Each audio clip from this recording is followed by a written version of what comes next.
February 23rd, 1944. 25,000 feet above Nazi-occupied Germany. The frigid air outside bit at minus 40 degrees Fahrenheit, a bitter contrast to the cramped, tense cockpit of the B-17 flying fortress, nicknamed Yankee Doodle. At 23 years old, Lieutenant John Morgan of Ohio leaned in, double-checking every instrument with practiced precision. Around him, 300 bombers flew in tight formation, their sights locked on the Messerschmitt aircraft factory in Regensburg, a vital cog in Germany's war machine. Morgan had no way of knowing that in just 4 minutes, his bomber would turn into a death trap. Yet he would choose to stand his ground, refusing to abandon the 10 men who called him their commander. The mission had begun like any other at 0600 hours on the tarmac of Thorpe Abbotts Air Base in England. Morgan's crew was a patchwork of America's heartland. Co-pilot Lieutenant James Chin from California, Navigator Lieutenant Robert Walsh from Massachusetts, Bombardier Staff Sergeant David Kleen from New York, Flight Engineer Technical Sergeant Frank Russo from Pennsylvania, Radio Operator Staff Sergeant William Hayes from Texas, Ball Turret Gunner Sergeant Michael O'Brien from Illinois, Waist Gunners Sergeant Thomas Rivera from Arizona and Sergeant Charles Anderson from Michigan, and Tail Gunner Sergeant Henry Jackson from Georgia. Together, they had flown 15 harrowing missions. This 16th sortie was supposed to bring them one step closer to the 25 mission threshold that meant going home. The B-17 had earned its Flying Fortress moniker for good reason. 4 Pratt & Whitney R-2800 Cyclone engines roared beneath its wings, powering it through the skies with 13.5 zero-caliber machine guns bristling from every angle. Enough firepower to fend off swarms of fighters.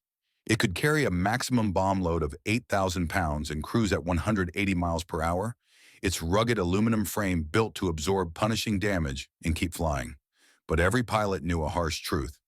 Able to absorb punishment did not equal able to survive. The calm shattered at 9:57 hours. The intercom crackled to life with Jackson's urgent voice from the tail turret. "Bandits at 11 o'clock high." Morgan's stomach clenched into a knot. Here they come.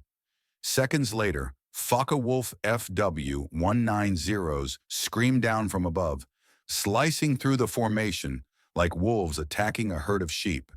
Their cannons blazed, tracer rounds streaking across the sky in fiery red and green arcs. Bullets slammed into Yankee Doodle's fuselage, making the bomber shudder violently. Behind Morgan, Russo's top turret guns roared to life, ejecting hot brass casings that clattered against the pilot's flight boots. The first wave passed, leaving chaos in its wake. "Damage report," Morgan barked. One by one, his crew called in. Minor hits to the tail, a few bullet holes in the waist, nothing critical. They dodged a bullet for now. But at 10:12 hours, the second wave struck with even deadlier force. This time, Messerschmitt Bf 10-9s joined the fray, attacking from multiple angles in a coordinated assault designed to overwhelm the bomber's defensive fire. Morgan gripped the control column tightly, holding course steady. Bombardiers needed a stable platform to hit their target, and evasive maneuvers would scatter the bomb payload, turning the mission into a waste. 50 feet to Morgan's left, an explosion erupted. A B-17 designated Memphis Belle II took a direct cannon hit to its No. 3 engine, which detonated in a ball of orange flame. The bomber nosed downward, spinning uncontrollably toward the earth below. Morgan counted 3 tiny parachutes blooming in the sky. 7 men hadn't made it out. Disaster struck Yankee Doodle at 10:18 hours. A Bf-109 executed a head-on pass, firing its cannons at point-blank range. 20-millimeter shells tore through the bomber's nose section, shattering the plexiglass windshield into 1,000 shards. Kleen, the bombardier, was killed instantly. Walsh, the navigator, took a piece of shrapnel to the chest and collapsed over his charts, motionless. The shells didn't stop there. They ripped through the bombardier's compartment and into the cockpit floor. Morgan felt the control column jerk violently in his hands as hydraulic fluid sprayed across his instruments, obscuring the dials. The No. 2 engine burst into flames, and moments later, the No. 1 engine began belching thick black smoke. Both engines on the left wing were gone. Yankee Doodle lurched downward, losing altitude rapidly and slipping out of formation. Chin fought the controls beside him, his voice steady despite the panic clawing at his throat. "We're losing pressure. Hydraulics are gone." They'd trained for this scenario 100 times, but training could never replicate the terror of sitting in a falling bomber, 25,000 feet above enemy territory, with flames creeping closer by the second. Morgan assessed the situation in seconds. 2 engines destroyed, hydraulic system fried, left wing engulfed in fire, 90 miles deep in Nazi Germany. The bomber was dying. Protocol was crystal clear. Ring the bailout bell, evacuate the crew, save as many lives as possible.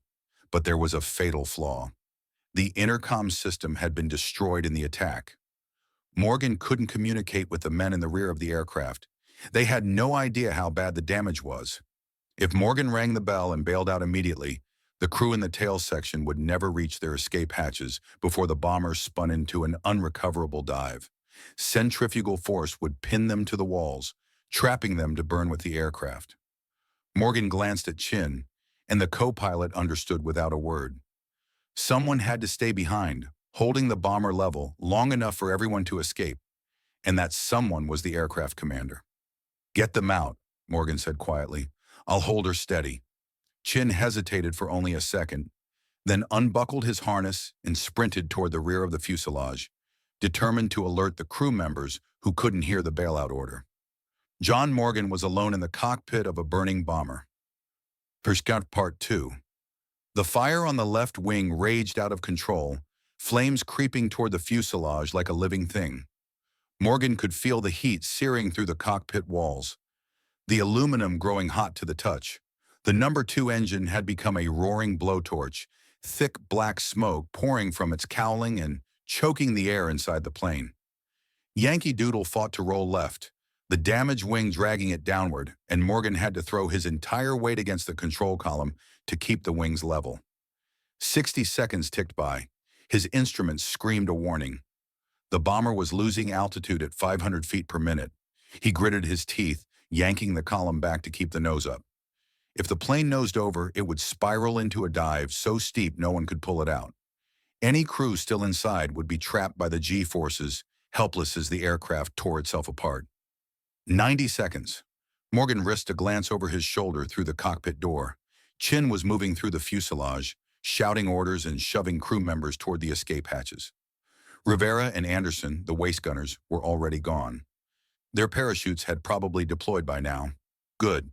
2 down, 7 to go. Then the fire reached the fuel tanks in the left wing. The entire wing erupted into an inferno, metal skin peeling away in glowing strips. Morgan could see the wing's internal structure through the gaps in the burning aluminum, the spars and ribs glowing red hot, already weakening under the heat. He knew it was only a matter of time before the wings snapped off completely. When that happened, the bomber would cartwheel through the sky, and anyone still inside would be dead before they could reach for their parachutes. 2 minutes. Yankee Doodle plummeted past 19,000 feet. Oxygen deprivation wasn't a worry anymore at this altitude, but the lower they sank, the easier it would be for German fighters to spot them and finish the job. Morgan scanned the skies. No fighters in sight. They'd moved on to strafe other damaged bombers in the formation. A small mercy, but a mercy all the same. Chin reappeared in the cockpit doorway, his flight jacket smudged with soot and his face streaked with sweat.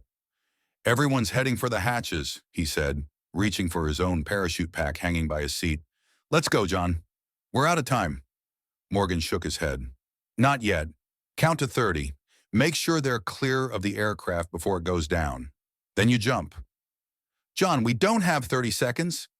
"Then make it 20. Now go." Chin hesitated, then grabbed his parachute and vanished into the fuselage. Morgan was completely alone. 3 minutes. The bomber fell through 17,000 feet. The fire had consumed most of the left wing, the structural spars now glowing bright orange, on the verge of collapse. Morgan could feel the wing flexing with every passing second, the plane shuddering as the metal warped under the heat. He counted silently in his head, the seconds stretching into an eternity. He'd promised his crew he'd bring them home. If home wasn't an option, he'd at least get them out alive. That promise was all that kept him from bailing out the second Chin was gone. 3 minutes and 30 seconds. The wing spar snapped with a sound like a cannon shot. The left wing folded upward at a 45-degree angle, and Yankee Doodle lurched violently to the left, spinning out of control. Morgan pulled back on the control column with every ounce of strength he had, and for a few precious seconds, he managed to wrestle some semblance of stability from the dying plane. It was enough. Just enough. 3 minutes and 45 seconds. The bomber slipped into a deadly spin, the G-forces slamming Morgan against the side of the cockpit. There was nothing more he could do. He released the control column, unbuckled his harness, and grabbed his parachute. The centrifugal force pulled him toward the left side of the spinning cockpit, and he had to fight his way through the chaos to the escape hatch, his boots slipping on the hydraulic fluid-slick floor. 4 minutes. Morgan reached the hatch and hauled it open. Wind screamed through the cockpit, tearing at his clothes and hair. The plane was spinning so violently that movement was nearly impossible, but he forced himself to the edge of the opening. Below him, Germany spread out in a patchwork of snow-covered fields and dark forests. Enemy territory, a death sentence for any downed airman. He jumped. Morgan fell away from the disintegrating bomber, the wind roaring in his ears. Behind him, Yankee Doodle tore itself apart in midair, the wings separating from the fuselage, the tail section tumbling away like a broken toy. Debris rained down across 5 square miles of German countryside. Pieces of the fuselage, machine guns, unexploded bombs, the shattered remains of the plane that had been his home for 15 missions. Morgan pulled his ripcord. The parachute deployed with a jolt that wrenched his shoulders, and suddenly the world went quiet, save for the wind whistling past his ears. He looked up, his eyes scanning the sky, and his heart leaped. Other parachutes dotted the clouds above him, tiny white specks against the gray. He counted them, one by one. 1, 2, 3, 4, 5, 6, 7, 8, 9. All 9 surviving crew members had escaped. Everyone except Clean and Walsh, who died in the initial attack. Morgan had kept his promise, but their fight wasn't over. Now they were all stranded behind enemy lines. The war was far from finished, and for the men of Yankee Doodle, a new kind of battle was just beginning. Morgan hit the ground hard in a snow-covered field somewhere in Bavaria, rolling with the impact exactly as his survival training had taught him. He was up in seconds, his hands fumbling to gather his parachute. The bright white silk would be visible for miles, a beacon for German patrols. He bunched it into a tight ball and scanned the area for cover. A narrow drainage ditch ran along the edge of the field, half filled with snow and dead grass. He stuffed the parachute into the ditch and covered it with snow, hiding it from sight. Survival training kicked in like a switch. Morgan checked his escape kit. Every American airman carried one, a small canvas pouch stuffed with tools to help him evade capture. Inside, he found a silk map of Europe printed with secret escape routes, a compass disguised as a button, high-energy chocolate bars, water purification tablets, a rubber water bottle, Benzedrine tablets to stay awake, a handful of German Reichsmarks, and a tiny hacksaw blade hidden in the heel of his boot. He used the button compass to orient himself. He was approximately 15 miles northeast of Regensburg. The Swiss border lay 180 miles to the south. Neutral territory, his best chance of avoiding capture and making it home. But crossing 180 miles of Nazi-occupied Germany in the dead of winter, wearing a U.S. Army Air Forces uniform, was a task so dangerous it bordered on suicidal. Morgan set off toward a small forest half a mile away, his boots crunching through the snow. Open fields were death traps. German civilians, police, and soldiers would be combing the area for survivors. The wreckage of Yankee Doodle had scattered debris for miles, and the sound of the crash would have drawn every patrol within 20 miles. As he walked, he mentally recited the rules of evasion he'd memorized in training. Rule 1, move only at night. Rule 2, avoid all contact with civilians. Rule 3, never use roads. Rule 4, eat sparingly. The chocolate bars in his kit would last 3 days if he rationed them properly. After that, he'd have to forage for food or risk stealing from farms. A gamble that could get him caught in an instant. He reached the tree line and slipped into the forest. the trees blocking the wind and offering a modicum of shelter. The temperature hovered around freezing, and his leather flight jacket did little to keep out the cold. He left his heavy fleece-lined jacket on the bomber. It would have been too bulky to parachute with. Now he regretted that decision more than anything. Hypothermia would kill him long before the Germans found him if he didn't find warmer shelter soon. Morgan spotted a hollow beneath a fallen oak tree, its roots creating a small, hidden cavity. The space was barely large enough for him to sit upright, but it was invisible from the outside. The perfect hiding spot. He crawled inside and settled in, his watch showing 10:47 hours. Sunset wouldn't come until approximately 17:30 hours. 7 hours of waiting in freezing temperatures. He allowed himself one square of chocolate, the sugar hitting his system immediately and giving him a burst of temporary energy. He knew it was an illusion. His body was running on adrenaline, and when that wore off, exhaustion would crash over him like a wave. Time crawled by. Morgan forced himself to stay awake. Falling asleep in these temperatures could be fatal. He occupied his mind with mental arithmetic, calculating the distance to Switzerland, reviewing the German phrases he'd learned in training. Ich bin Amerikaner. I am American. Ich bin ein Kriegsgefangener. I am a prisoner of war. According to the Geneva Convention, captured airmen were supposed to be treated as prisoners of war, not criminals. But Morgan knew the reality was far more brutal. Nazi soldiers had been known to shoot downed airmen on sight, and civilians often turned them in for the reward the German government offered. At 13:30 hours, he heard voices. German voices. Close. Very close. Morgan froze, his hand clamping over his mouth to muffle his breathing. Through the gaps in the tree's roots, he could see soldiers moving through the forest. Wehrmacht troops, their boots crunching through the snow, their Kar 98K rifles slung over their shoulders. They were conducting a grid search, moving in a straight line and checking every possible hiding place.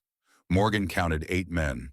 He couldn't understand their complete sentences, but he caught fragments. Flugzeugbesatzung, aircrew, Belohnung, reward. The Germans were offering a bounty for captured Allied airmen. That meant every person in the region was now hunting him and his crew. The soldiers passed within 15 feet of his hiding spot. One stopped directly in front of the fallen oak, lighting a cigarette and taking a long drag. Morgan held his breath, his heart pounding so loud he was sure the soldier would hear it. For what felt like an eternity, the man stood there, smoking and scanning the forest. Then he flicked the cigarette butt into the snow and rejoined his unit, the patrol moving on. Morgan waited another hour after the voices faded before crawling out of the hollow. That had been too close. He needed to put distance between himself and the crash site immediately. But first, he needed to find his crew. He'd seen 9 parachutes in the sky. 9 men had survived the bailout. But the strong winds at altitude could have scattered them across miles of countryside. Finding them would be nearly impossible. Yet the thought of abandoning his crew felt wrong. He was their aircraft commander. They were his responsibility. Morgan made a decision. He would spend one night searching for survivors. If he found no one by dawn, he would head for Switzerland alone. It was the pragmatic choice. Staying in the area increased his chances of capture exponentially. But he couldn't leave without trying. He waited until dark, then set off through the forest, moving slowly and carefully. Every 50 meters, he stopped and gave the crew's recognition signal. 3 short, sharp whistles. It was a risk. German patrols might hear the sound. But without taking that risk, he'd never find his men. At 21:15 hours, he heard a response. 3 short whistles coming from the northeast. Morgan's heart leaped. He moved toward the sound, whistling the signal again. Another response, closer this time. In a small clearing ahead, he saw a figure standing beside a tree, his silhouette outlined against the night sky. Morgan approached cautiously, his hand resting on the knife hidden in his boot. Friend or foe? Morgan, is that you? It was Chin's voice, the co-pilot. Morgan nearly collapsed with relief. Chin, you made it. The 2 men embraced briefly, their shoulders shaking with exhaustion and relief. Chin looked tired, but uninjured. I saw Russo and Hayes land together about a mile west, he said, but I lost track of them when I was hiding from a patrol. Have you seen anyone else? Not yet, Morgan said, but we're going to find them. We stick together." They continued through the forest, whistling the signal periodically. At 22:45 hours, they found Russo and Hayes hiding in an abandoned barn on the edge of the forest, huddled together for warmth.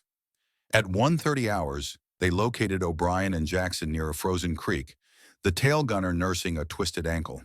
That made 6 survivors accounted for, not counting Clanay and Walsh, who died in the attack. But Rivera, Anderson, and the others were still missing. Morgan gathered the men in the barn, his voice low but firm. "Listen up. We're 90 miles inside enemy territory. The Swiss border is 180 miles south.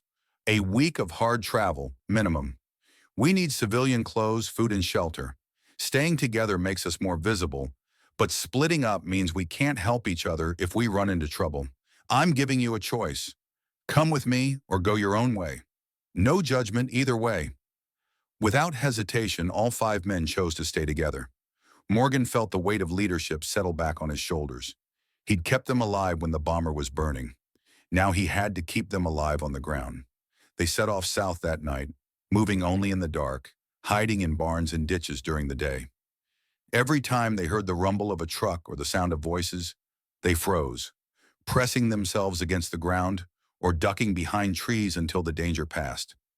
At one point, they crossed a dirt road and watched a German convoy pass. Trucks, half-tracks, and motorcycles all heading east toward the Russian front. The war was still raging all around them, and they were just trying to survive it. At dawn on February 24th, the crew stumbled upon an abandoned hunting lodge deep in the forest. The building was dilapidated, its windows broken, and its roof leaking, but it provided shelter from the wind and snow.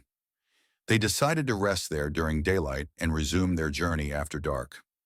Morgan posted sentries in 2-hour shifts, and everyone got a chance to sleep, a precious commodity in their fight for survival.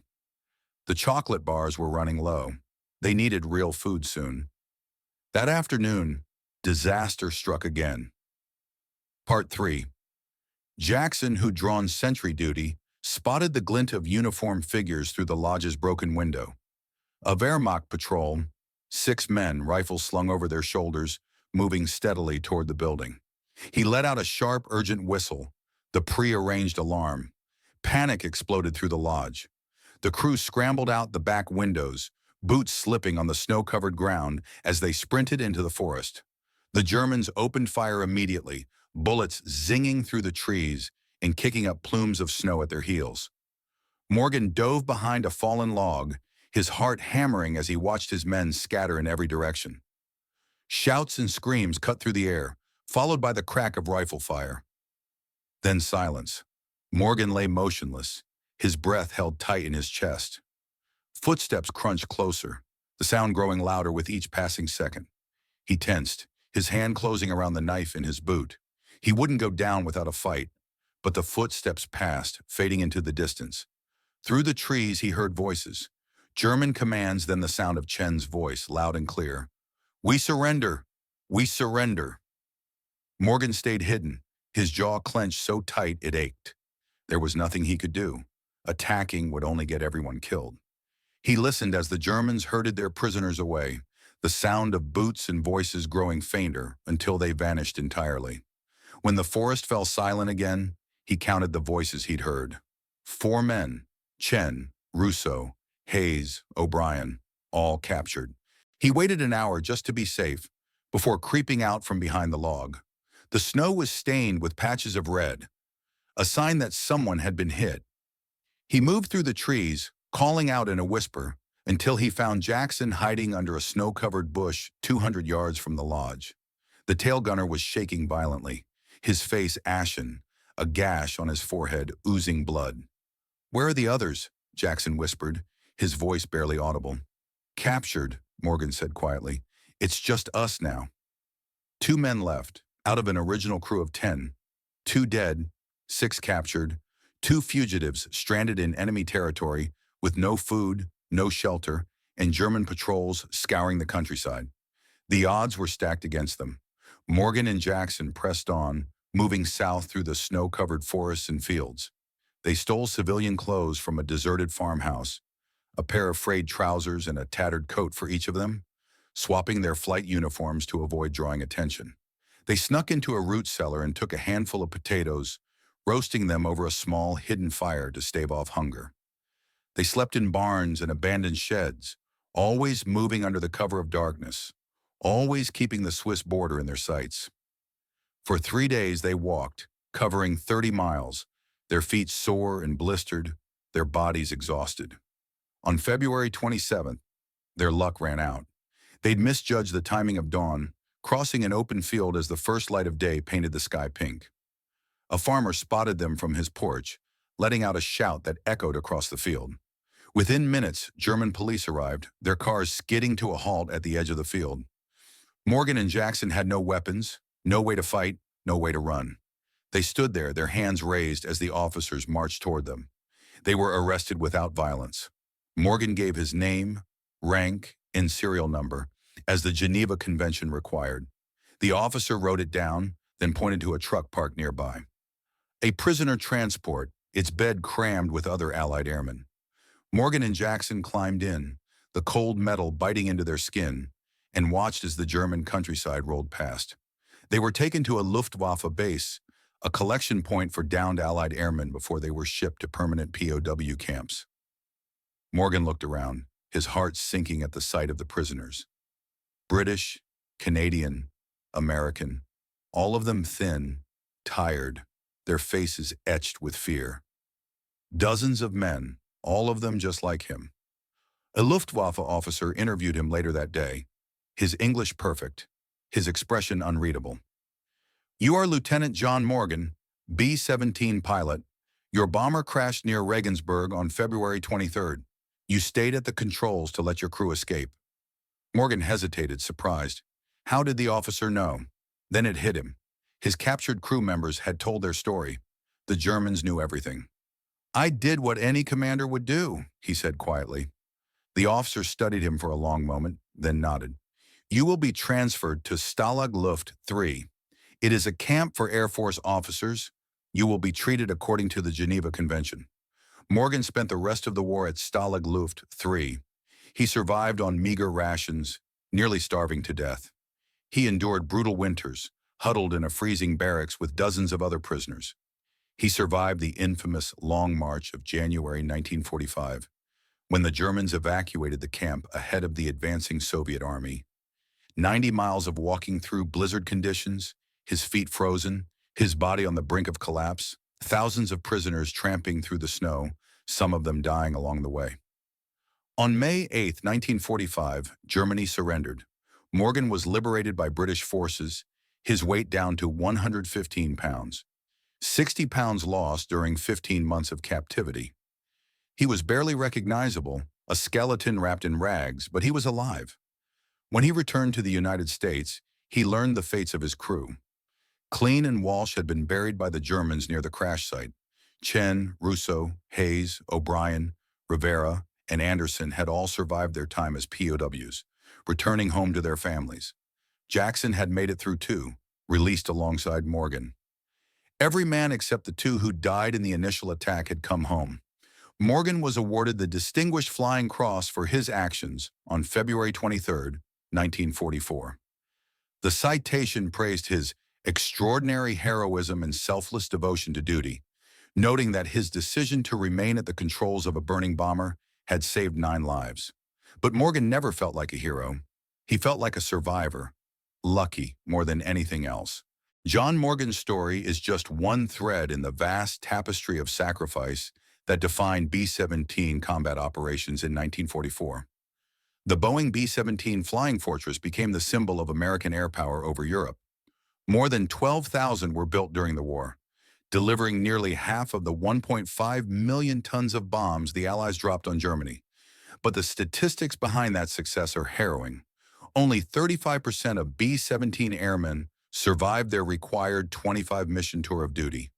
Nearly 2 out of every 3 men who climbed into a B-17 never made it home intact. Killed, wounded, or captured. The odds were worse than Russian roulette. On a single mission to Schweinfurt on October 14, 1943, 60 of 291 B-17 failed to return. 600 men gone in a single day. The raid was so catastrophic that the U.S. Army Air Forces temporarily halted deep penetration missions until long-range fighter escorts could be deployed. The dangers were everywhere. German fighters attacked in coordinated waves, their cannons firing explosive shells that shredded the B-17's aluminum skin like paper. Ground-based flak batteries filled the sky with shrapnel, turning the air into a deadly maze of black puffs. A single flak burst could destroy an engine, puncture a fuel tank, or kill a crew member instantly. But the aircraft itself was a death trap too. At 25,000 feet, temperatures dropped to minus 50 degrees Fahrenheit. The waist gunner positions had open windows, leaving men exposed to the freezing air.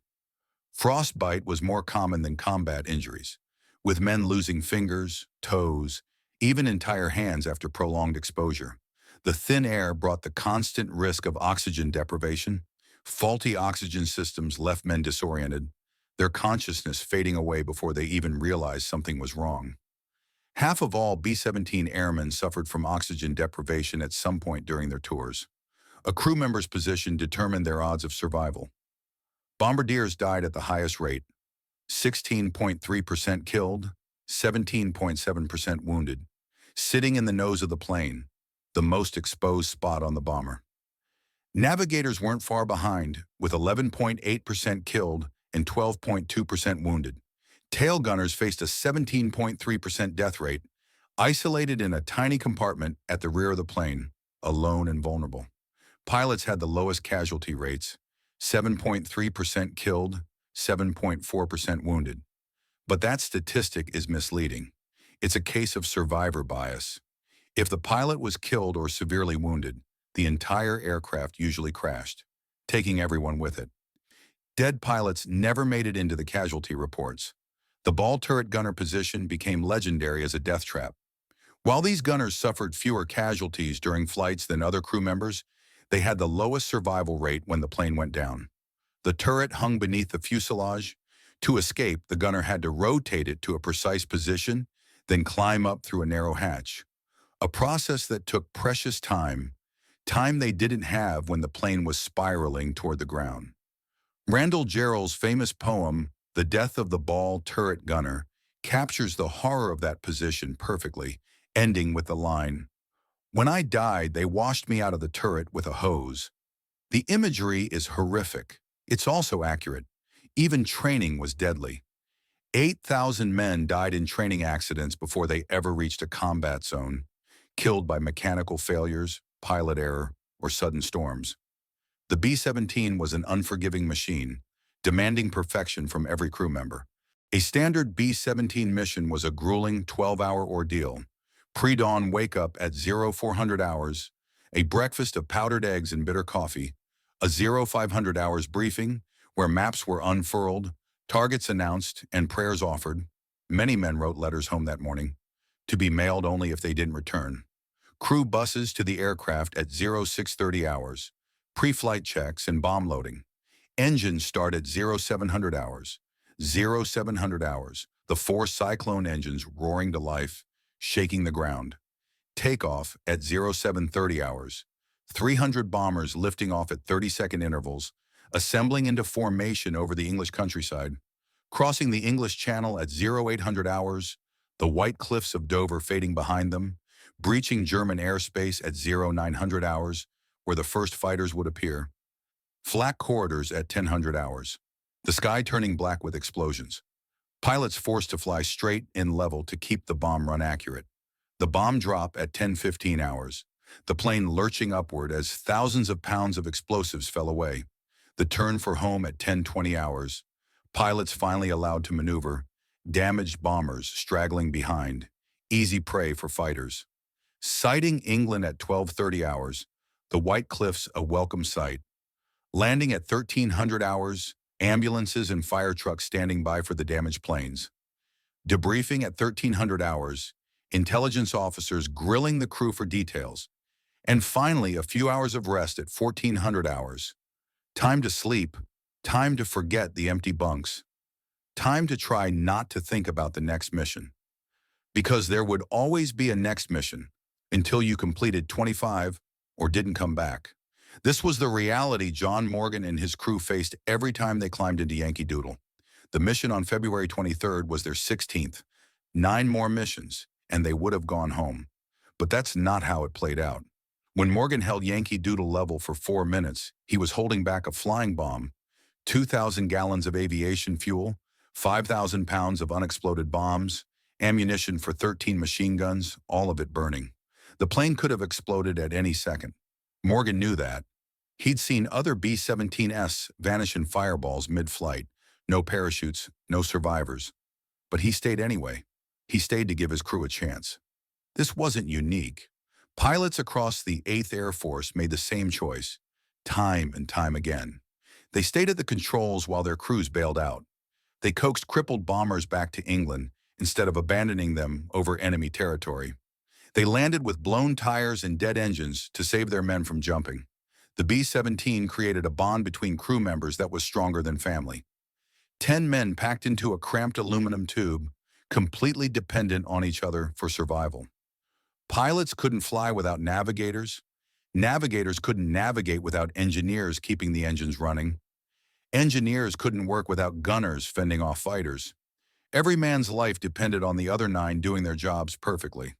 They ate together, slept in adjacent bunks, drank together on leave, and wrote letters to each other's families if someone didn't come back. They knew each other's hometowns, their girlfriends' names, their deepest fears. When Morgan held that bomber steady, he wasn't saving 9 strangers. He was saving his brothers. After the war, Morgan returned to Ohio, a shadow of the healthy young man who'd enlisted in 1942. His mother didn't recognize him at first.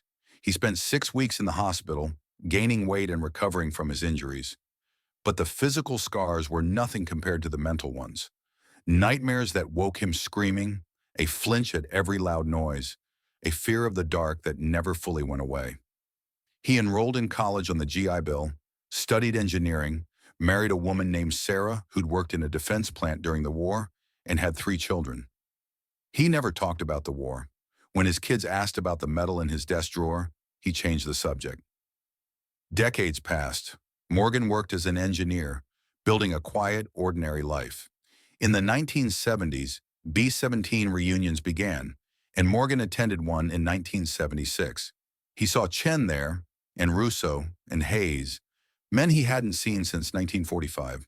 They talked for hours about the camp, about the long march, about coming home.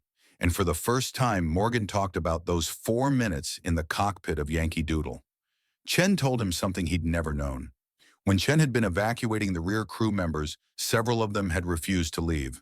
They'd wanted to stay and help Morgan fly the plane. Chen had physically pushed them toward the escape hatch, yelling at them to jump, even though it meant abandoning their pilot. Some had tried to resist.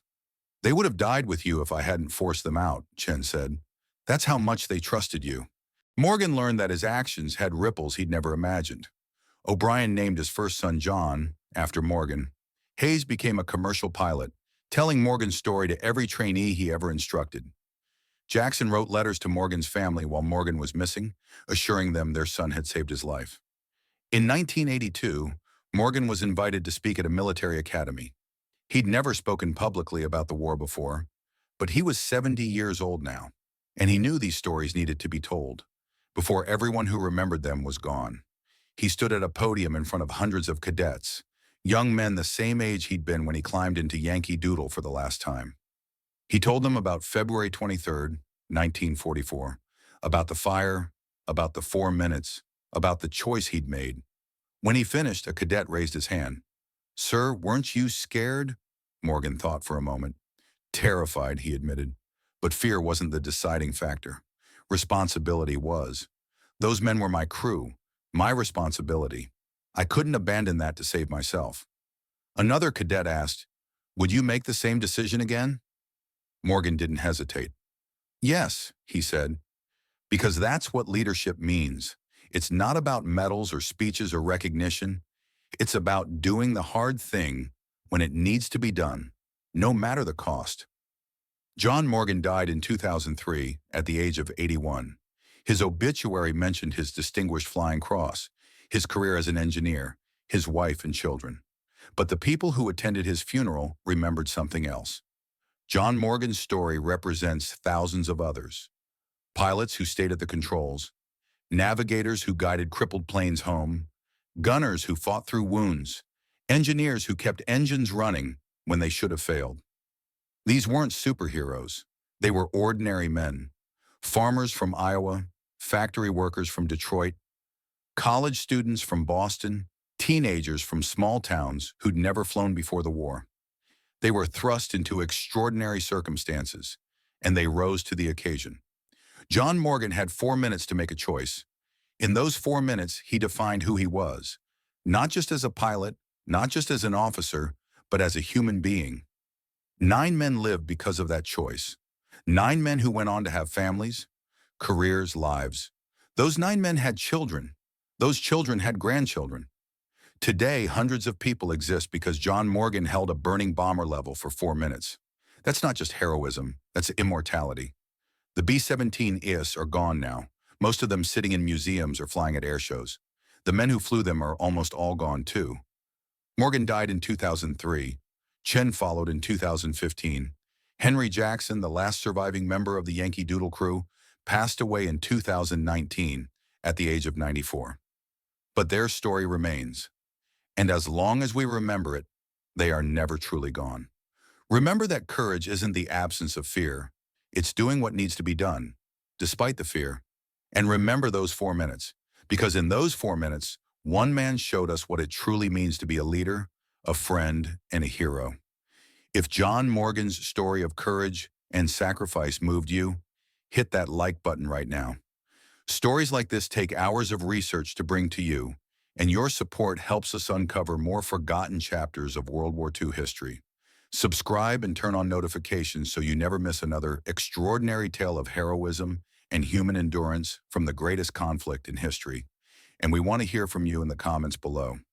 Tell us where in the world you're watching from. Are you in the United States, the United Kingdom, Australia, Canada, Germany, or somewhere else entirely? We have viewers from over 100 countries, and your stories and perspectives make this channel a truly global community. Drop your country in the comments and let us know what you think about Lieutenant Morgan's sacrifice. Would you have made the same choice? We read every single comment, and your insights often inspire our next videos. Don't forget to like, subscribe to my channel, and hit the notification bell so you won't miss any exciting war history content. Thank you all for watching till the end. Every like and comment is my greatest support. We'll see you next time. Bye.